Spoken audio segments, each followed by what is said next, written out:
Hello guys, Nigel here with you, Nigel's Modelling Bench. Welcome back to the channel. Here we are now, which I know you've all been waiting for. We've got part 17 and this will be a full length, not like part 16. Part 16 was just a sort of, hey, we're back. Here we go, part 17. We've painted all the canopy parts up, as you can see here. You've got the windscreen there. Somebody did comment in the on the video, part number 16, that none of the kits seem to have the thick armoured plating. Well, this one does. You can see it has the inner frame there with the bolts and everything in it. It's quite thick, so it is there. So it's not fair to say that it's not, because Airfix have actually done that. Just going to go over the edges with a hard sanding stick. It's only a 400 grit, so don't worry, it's not taking off a load of paint or anything. But it's just literally, it's just a load of plastic. It's literally just to expose the plastic so we get a good solid join. As you will know, if you follow me, I always glue my clear parts with Tamiya extra thin where possible. An exception would be like on the Sky Crane when I glued in the spotlights underneath, which I've just remembered I probably haven't unmasked. We've got the spotlights underneath, the landing lights underneath the cow. I had to glue them in because of the way they were designed very poorly. Rather than having a rim around the plastic with the clear part going in, they actually moulded a dish into the plastic and then moulded the clear part as a complete dish. Very strange. Very, very strange way of doing things. Anyway, so first things first, clean cotton bud. And we're just going to go around and make sure we've got no glue marks from the masking tape or any dust or anything in there. Just blow that. Although the beauty of the Spitfire is the removable canopy, you can just get in there with an airbrush and just blow it all out anyway. So we need to make sure it goes on with the little angled section there at the front. You need to make sure that goes forward, and then we just place this in position like that, and we can see instantly that it's too narrow. It's too narrow. I can push it down. If I push it down, it comes out right on the sides and it becomes level on the top. If I leave it like it is, it's too high. So we're just going to give it a gentle tweak. Just gently. I've got my fingers on there keeping it warm. And it's quite, for a clear plastic, it's quite soft. I wouldn't recommend you doing that gentle tweak. If you're a bit nervous, you might want to do it in some hot water. But be careful of that because it may turn the plastic white. I've just given it a gentle tweak and it's not really working. It's not coming out as I'd like it to. So what I need to do is sort of clamp it down and glue it. I'm worried that if I clamp it down and glue it, I can give it a go. Let's give it a go. I'm not really sure this is going to work. I'm hoping I'm not going to break anything, but I think keeping it all in position is going to be extremely difficult. So I think what I'll do is put this on the ground and then bring the clamp down onto it. Yeah, see, it's moving it around. Right, let's get this clamp off. Let's move it over so it can't come back anymore, so it can't move around. Get the clear part in position. Oh, you bloody move. Bloody things go so tight sometimes when you're trying to be gentle. There we go. Yes, it's not going to work. It's just pushing it. It's just pulling it from side to side. I don't trust it to stay where it is. You see, that's too much pressure on there.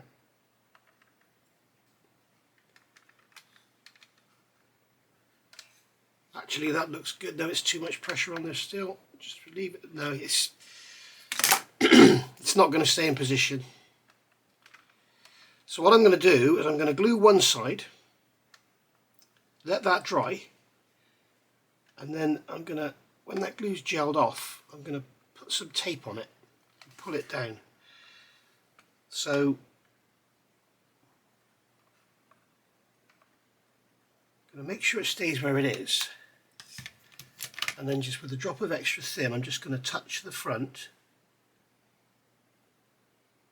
and that will capillary along. and that'll be enough just to sort of hold it in position. It's kind of nearly there. With me bending it and pulling it, it's kind of nearly there. I'm just going to get a straight edge, place it on there just to make sure it's not sticking out.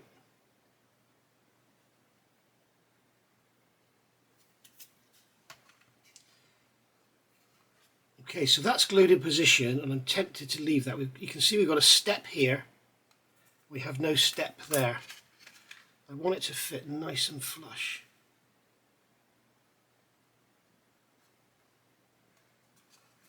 So now the glue's kind of will be gelled off a bit. It won't all come out and capillary out. We can just make sure.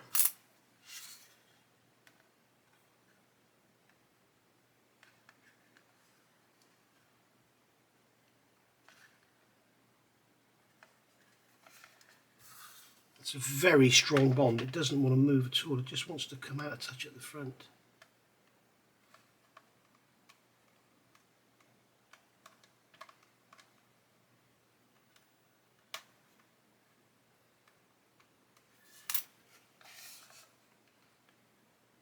Okay, so there we go. We've got a lovely fit now.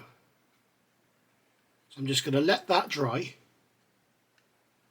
And then what I'm going to do is somehow hold this down with that side held in place. I'll probably use some tape and put a couple of cocktail sticks either side so that I don't get the glue capillarying under the tape. But as I say, I'm going to let this side dry, leave it alone, and then I'll be back. Okay, so what I've done here, I didn't want to do it on camera because I just wanted to concentrate, get on with it rather than having to think about what I'm saying. So what I've done, I've let this side pretty well dry off, and then put some tape on, and I've pulled the tape down to hold it in position, and then I've only glued the back. I haven't glued along here because obviously the glue will capillary up under the tape. And if you notice as well, it's not only too narrow, but it's kind of twisted as well. It's sort of sticking out at the front and it's in at the back, so I'm going to have to be doing some manipulation with it there. I'm not sure actually how tidy this is going to look, or if it's going to look very good at all, because it's all over the place, to be honest. But there's nothing we can't sort out, Mr. Surfacer. What I'll do is I'll put tape over and I'll just lever it all off with Mr. Surfacer like I did with the Lancaster on the doped seams. But we'll get there in the end. But basically, yeah, here it's okay there, but it's sticking out here, and I've got it slightly in on both sides, just slightly. I thought I had a glue mark on there, then it was a piece of dust. So what I've done is taped it down, and I've just glued around the top, around there. So when I take the tape off after the glue's dry, it should just stay in position, and hopefully that there will just spring back in, because that edge there is just sticking out. It just needs to go back in a touch, which I'm sure it will once this is dry.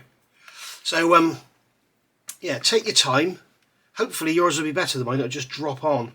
But mine has obviously been compressed or something. I mean, it's been to Czech Republic and back. God knows how long it's spent in their office, whatever. It might have been next to a radiator, whatever. But so that's that. Looking at this front, the windscreen, it looks like it's a beautiful fit. It does look to be absolutely gorgeous. Look at that. It just fits straight in. It's lovely. Really, really nice. If anything, this ramp on the front here looks just a touch wider than the actual canopy, than the windscreen itself. It does look to be just a touch wider. So what I'm going to do is with my 400 grit stick, I'm going to just a couple of swipes on each side.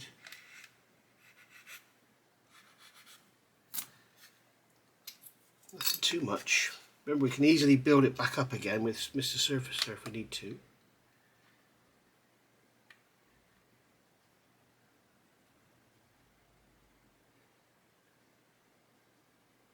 Yeah, it still looks slightly too wide and also slightly too high. So what I'm going to do is just sand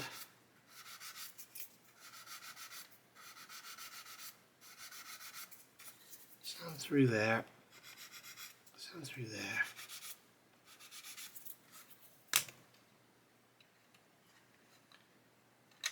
Oops.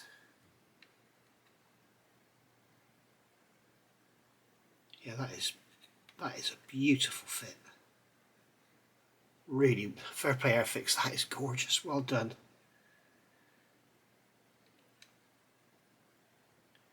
Okay, so yeah, I'm going to fiddle with that some more. I don't know if you can see that, but it is just higher and just wider.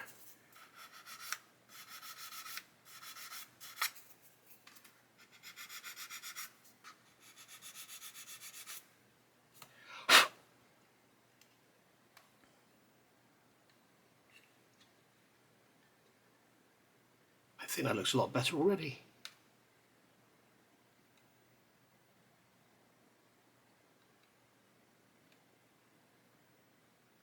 There we go. I thought it looks better already, didn't it?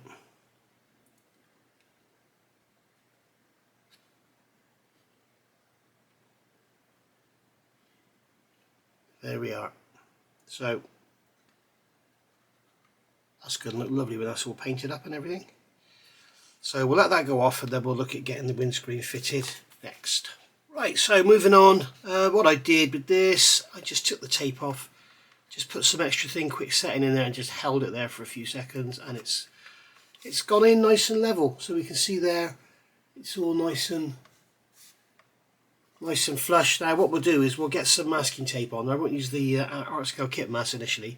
We'll get some masking tape on here and then we'll give it a coat of primer and see how it looks, because it's impossible to see because we've got the clear part with the silver behind and the grey plastic, and it's just, don't try and kid yourself. You need to get some primer on there first and see how it looks. There might be gaps, it could be great big steps. If there is, we'll sort that out, but we'll cross that bridge when we come to it. So looking at the front screen, it's fitting really nice. I did notice it was slightly too narrow at the back, just a touch. So what I've done, I've got a piece of tape on it, it's holding it down. The cocktail stick is cut in half and it's just in there to keep the tape away from the joint. So when I put the glue in, the glue doesn't capillary up. So we need to make sure also that the cocktail stick isn't anywhere near the glue joint so that it doesn't capillary up. So there we are, we got that like that. So we can come along with our extra thin and we can come in from the back like so. And that, well, there we go, so that capillary up. And we'll do the same down here. Come in to there. Not enough glue to capillary. I'm trying to keep it away from that piece of tape I've got there. So that should capillary around, and then we can put a drop here because we're going to be filling that gap anyway. And then we can put a drop here. And in the top. Okay, so there we are, that's that all done. I just want to make sure it is absolutely solid because it's being held down. It's like a big spring. I want to really make sure that we've got glue in those joints. In fact, I'm going to turn the camera off and get another magnifier because the last thing I want to do is mess this up. So I'll see you back here in a minute. There we go, all glued in now. We'll let that dry off for a couple of hours before we take that tape away. I've also noticed I have stupidly done, I haven't put the gun aiming sight in, so that's going to be fun. We'll get it in there afterwards, but yeah, well done Nige, well done you idiot. Should have done that first, shouldn't I? Never mind. I've also noticed it's actually going to help without it being in there. If you look down in there, I'm not sure if you'll be able to see it, no you're not. You can see a grey plastic edge around where the plastic of the fuselage is thicker than the clear part. We've got a grey line which is quite prominent, so I'm probably going to get in there with a brush and just brush in some green paint or maybe just a black wash just to get rid of that grey plastic. But I guess that'll make that easier without the gun sight in there, won't it? Well done Nige. Stupid boy. Right, so regarding said sight, gun sight, aiming device, whatever you want to call it, regarding that, we're going to build it up. Now I've got the parts here off the sprue. I've got E10, E7 and E5 all glued together, so you can see we've got E10, E7 and E5 all glued together. A little bit of seam cleanup, and then I'm going to go in with some Mr. Surfacer on the top, I think, because we've got a bit of a step there. You can see there's a bit of a step there which is not going to look very nice, which is quite large, and I'm going to go over with some Mr. Surfacer, I think, and just get that all leveled out. And then I've noticed an issue here. I think I may have mentioned this before. It's saying here X6. That's actually X6 and X23. You can see this separate part here. It's got the dished bottom, so it's nice having a dished bottom. That's going to fit inside there, and then this, the actual lens, is going to go over the top of it. You can see it's got two. You can see it's got a flat either side, and that's designed for those legs to sit in. So that's going to basically go in there with a bit of white glue, and then we're going to glue that on, and that is going to sit in those steps like that. Okay, so they've actually failed to show X23 as a separate part, so bear that in mind. And there we go. So I'm going to get that Mr. Surfacer on there, get that sorted. I think what I'll do is put some black paint in there as well. We'll get that glued in with some white glue, and then go from there. There we go. There's our, let's get the instructions out of the way because the camera's all blacked out or whited out. That's all glued together now. You can see the white glue underneath the lens there, and then we've got the piece on the top. It's worth checking dry fitting because those legs, it seems to be sort of all sitting uneven. It's very, very strange how it looks. It looks like it's wonky and it's not. It's very, very weird. But just get it to look good from this angle, because that's really the only, you're not going to see it from that angle. You're going to see it from sort of here, here and here, but you're not going to see it like that. So as long as it looks right from the top, I think you're okay. But it kind of looks like it's on an, when I look at it from here, it looks like it's up on an angle, but when I look at it from the front, it looks absolutely fine. It's very, very strange. But anyway, I think I might do some more manipulation with it. We shall see how it goes. Okay, I'm back. So, got that all painted, all assembled, all nice and everything. And as you can see, I've got it held in this little crocodile clip thing. And I am able to get it in by putting it in from there. So what I'm going to do, I am going to put, if I can, I'm going to put some black VMS super glue into the hole where this is going to sit.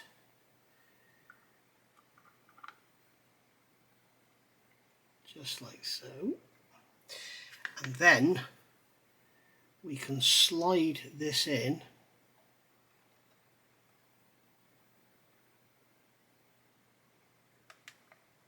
gone in. I'm sure it has. There we go, that's all the way in. Then we can pull that crocodile clip and out we come, and then we can get our finger in there and just give it a nudge. It looks like that bloody lens has come loose again. I don't believe this. Oh no, it's okay. I thought the lens had come loose. Just give it a little shove. And there we go, that's in there.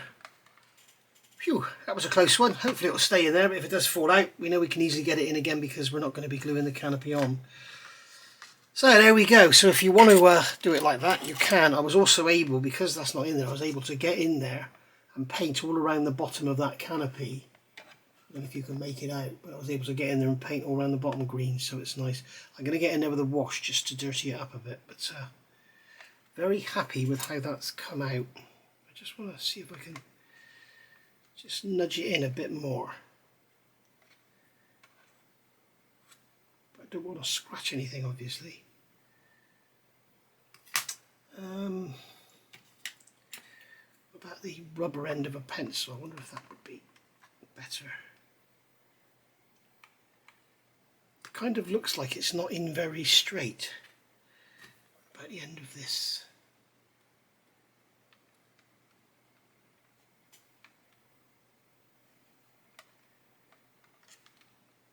I think that's going to have to do. So there we go. job done, all looking good, and everyone's happy, including me. So, as I say, we're going to have to get in there with some wash and give it a bit of a... Although I probably won't bother actually, it wouldn't get that dirty up there, would it? It would just be maybe a little bit dusty or whatever. We shall see.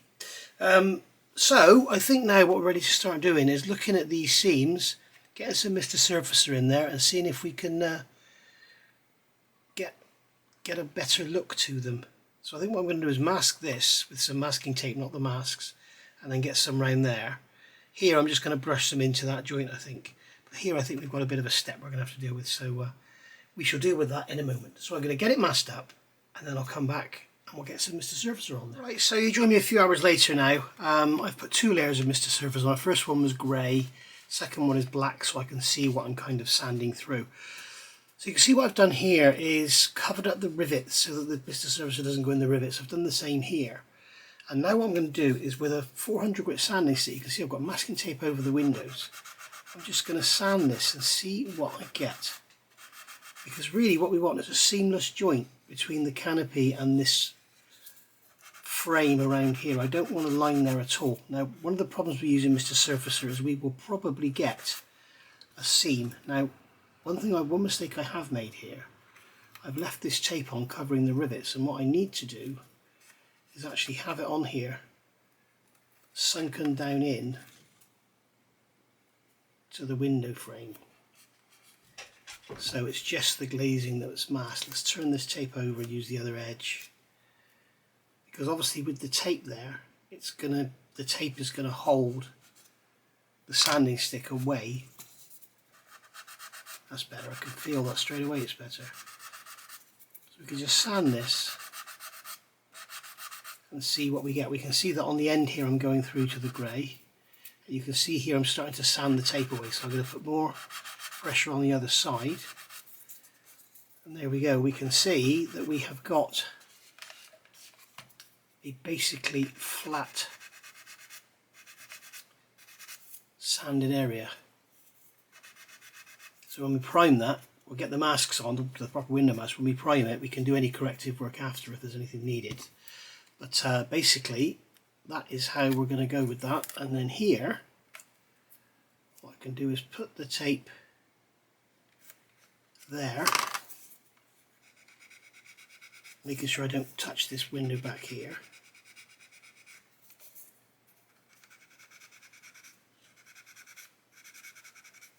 And you can see what's happening there. I'm sanding the clear part and not the grey, which means I sanded too much off earlier probably. Okay, so we can see how that looks afterwards, and then we can just plonk this one on here.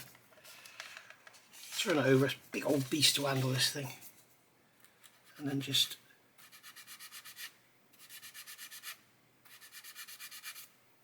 sand in there, and you can see that's all blended in nicely. So there we go. You see, this is usually see me using Mr. Surfacer, removing it with levelling thinners, but in this occasion I want a seam-free joint. So if I wanted a seam there, I would use the levelling thinners. Okay, now I have used levelling thinners down the side here. I don't mind having a line there, give you like a fold, but I want a seamless joint there. Now on the sides here, what I can do is remove the tape that I put on to cover the rivets.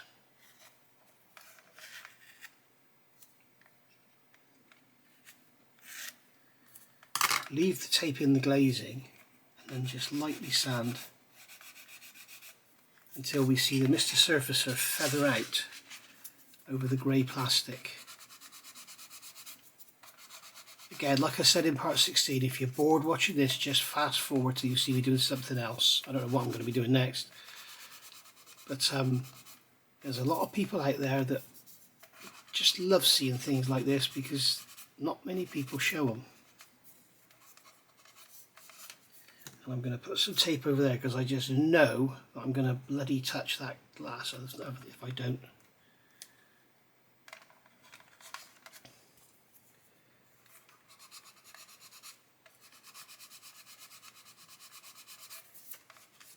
There we go. I think we can see that the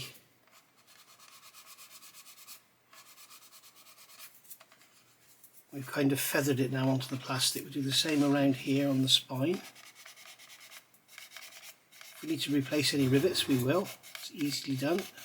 You can see the Mr. Surfacers coming off the plastic, lovely there. Which means we will get a seamless joint between the window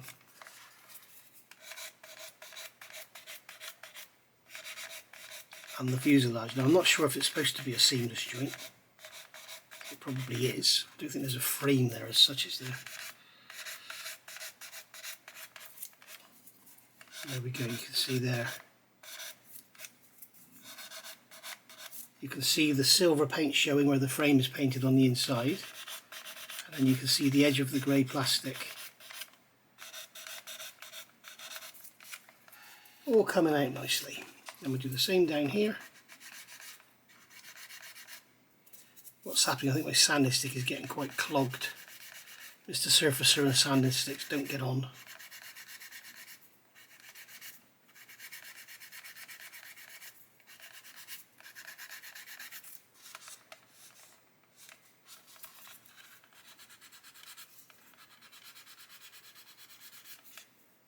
There we go.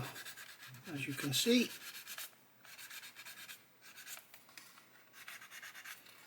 we now have, oops, lifting that, no it's not, I thought it was lifting the tape.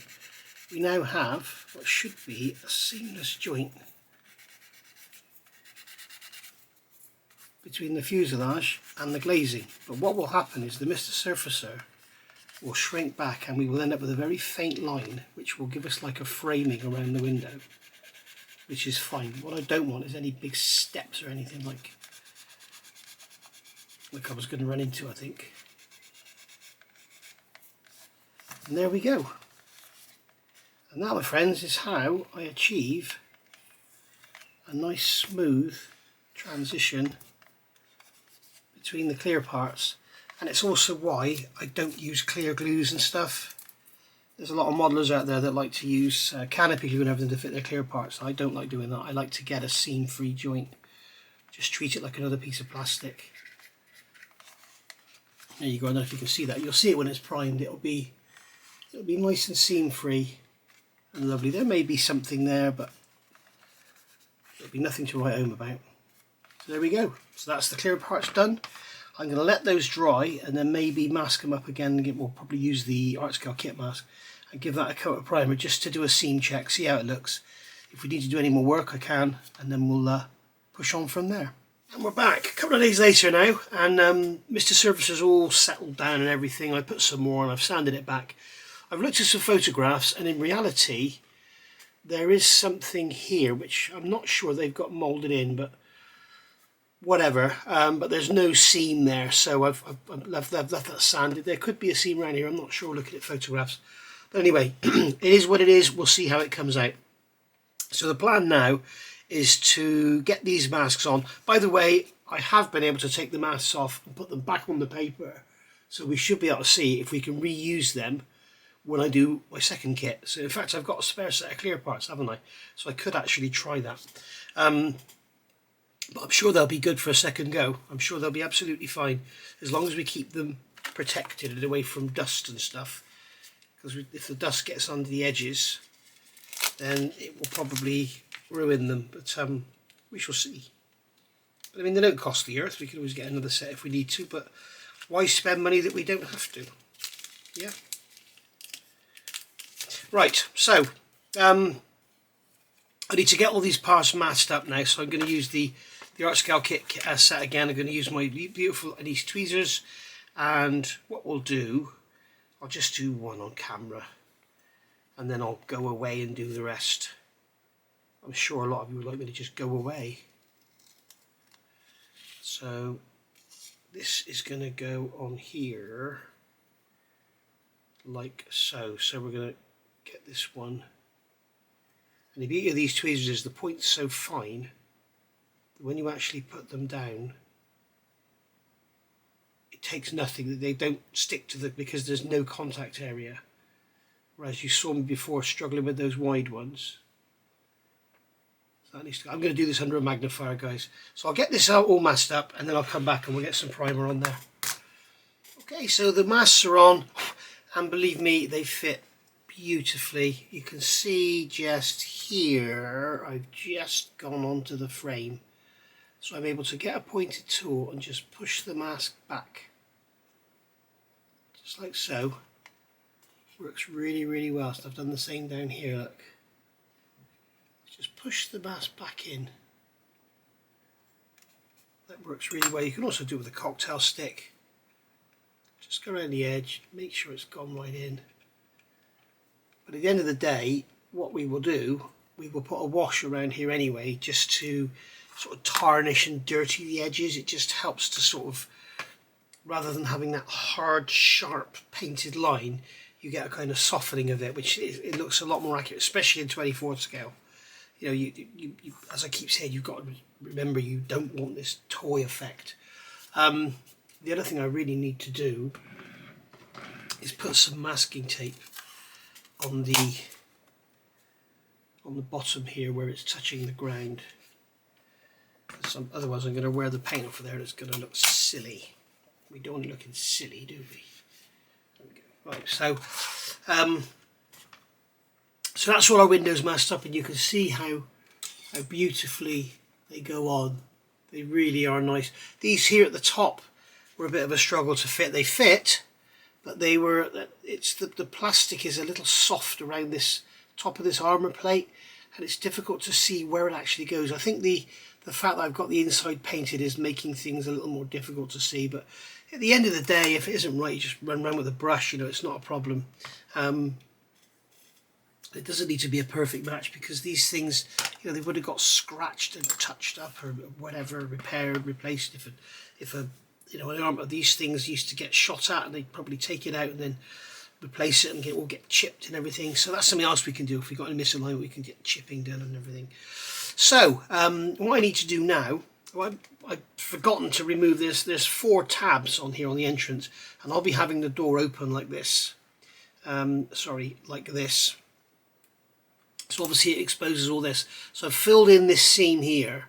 There's no seam there to worry about, but there's a seam here. I've filled that in, so you don't have like a gap there, and I've just used super glue and sanded it back, and then I've just put another application in. I should imagine it's still a bit soft. Yes, it is. So I'll give that a sand back and get that nice and flush. And then what I'll do is I'll mask that, and then after we've painted it and everything, I'll go in and probably put some green in there, the interior green, and then chip it all up and everything. Same on here, have all this all chipped up. Remember, that bar is not red. So we will get on with that. I was going to have it with the door sort of closed like this, but then you can't see so much inside the cockpit, so I thought I'll have it with the door open like that. Canopy slid back, so the canopy will be sort of slid back like that, and we'll have the door open there, so you'll have that lovely view inside the cockpit. I could actually put the other canopy on to protect it, but I'd rather not. I'd rather spray that separately and just have all this all masked and everything, just like so. And then we'll run around the edge with a brush full of paint when all the masking comes off. And again, it's going to be chipped and everything anyway. It's going to be anything where anybody goes, it's going to get chipped. So there we are. I might even paint this with silver and then hairspray it. We shall see. So there we are. I'm going to probably double-sided tape that in position when we do the main camouflage. 1 to protect the interior, 2 to make sure it's all the same colour, 3 to make sure I don't forget to paint it, because you know what I'm like, I'm a numpty. I need to do the edges as well, so I think what I'll do is after it's all painted, we'll mask the outside and then paint all these edges and that with that interior green colour. So I need to get on, stop waffling, and I'll see you back in a minute. And there we go. As we say, all masked up. I've gone round with the black now, or the dark black, the dark grey, to check for seams, and as we can see, it's all looking pretty good. Quite happy with that. I don't like seeing canopies with great lines around them. I like to blend them all in, and I must say these fit really nicely, except that back one had to be spread a bit, but the front one is gorgeous. The windscreen fits beautifully. You can see a very faint line there, but nothing much to write home about. So there is, I was looking at some pictures, and there is like there's something here. it looks like a sort of, almost like a grill, like a narrow slot, or like a hole with a spring in it, you know. But it's not in the kit, so, or maybe it was there and I've sanded it away. Maybe it was very faint, but I'm not going to try and replicate it. Just going to leave it like that. So there we go. So happy with that. Where are we? I don't think we're anywhere near ready to call it a day yet. The other thing I've done is painted the engine covers. I've gone around the inside and filled those horrible ejector pin marks that were in there. So I've still got some scratching stuff that's got to be polished out, and then I'll paint this all with the grey green. And also, if you remember, I added some plastic strip to the edges of the engine covers, and I can see here there's a bit of a line there. So I need to basically fill that and blend it out, otherwise it's going to stick out like a sore thumb when it's got a wash on it. And also down the back of one of these, if you can see it as well, I added some plastic strip there. So I'll just go and a little drop of super glue or something on Mr. Surfacer and sand that out. I'll do that off camera. And then we need to paint the insides in the grey green, as I say, not the interior green, grey green. So I'll get that done, and then I'll be back, probably tomorrow for me, but just a couple of seconds for you. And there we go, guys, pre-shading all done, edges all dealt with on the engine covers, and all looking good and ready to go. So there we are. Now, I know a lot of you are going to say, why have you pre-shaded it and you haven't done the rivet lines? It's kind of a half pre-shading job. I've done the panel lines, not the rivet lines. So it's kind of sort of half pre-shaded. And I've done that for a reason, because I don't like pre-shading. I don't think it actually looks real, but it does break the surface up. I may also post-shade it like I did with the Sky Crane, we shall see. But basically it does just break it up, because I don't want that sort of I don't want it to look like that, you know, just grey and green. I want it to be blotchy and discoloured and chipped and scratched and everything. As I say, I may even paint this area down here silver and then chip it, or I'll just add some chipping with a pencil or something, we shall see. But yeah, so I'm happy with that, happy with how it's come out, and I probably won't chip it actually, because the thing is, if I want to chip it, I've got to use a soft thinner with the paint so that I can chip, and I don't want to do that. I want to use leveling thinner so it really bites. So yeah, so I'm going to call it a day. I know I said this was going to be like an hour-long video, and I'm sorry it hasn't been, but I don't want to sort of get halfway through the camo and then call it a day. So what I'm going to do off camera now, before I start making part 18, I'm going to get everything masked. So I've got a mask off these stripes, I've got a mask off this band, I've got a mask off the leading edges here, and obviously mask off the leading edges here. I want to get a hard edge on there, I think that's how they were. And then leave it at that. We've got decals, I think we've got decals for these squares here, I'm sure we have, because they're going to be like patched over like doped linen. So yeah, I'm really enjoying this. I did forget previously, but I've since remembered to spray the rear view mirror, so that'll obviously go on pretty much last of all. I also need to look at the antenna. I don't think these had an antenna, a line. I think they had the antenna, but they don't have the line. So we shall see how we go. So thank you for watching this part. As I say, I'm sorry it hasn't been longer, but and hopefully the newer modelers of you really learnt something about fitting canopies, because it's something that I know a lot of people are scared of. They use their ultra glue or their crystal clear, and then you end up with lines and difficulties and stuff. And also with using these art scale kit masks, you can see how good they are, how well they fit, and you know, really pleased with how they how it's all coming out. And also, like I say, with using the Mr. Surfacer, going round and checking everything and making sure we've got no lines anywhere. So you can see on there, on that rear glazing, you can see there's no real line around the canopy, around the glazing. It's just like it would be the skin on the aircraft. So thank you for watching. As I say, I'll see you all soon, and it'll be part 18 next, and we'll get all the camouflaging done, and then probably not part 19 will be decals and weathering. So I have got the one-man army set for this, but I'm not going to be using it, because if you remember, this is an out-of-the-box build. So we're going to use the Airfix decals. We're going to see how they go down. I think they will be lovely, the Vulcan ones were. And then we'll use the one-man army set on the next build. I've also got some new one-man army stuff coming through. I've had notification it's coming tomorrow. So there's 2 sets in there. I'm going to do one tomorrow or Saturday, and then I'll do one on, I don't know, in a week or so's time. I'm not going to tell you what they are. I'm going to keep that for a surprise. So I'll see you all very soon. Thank you for watching, and bye for now.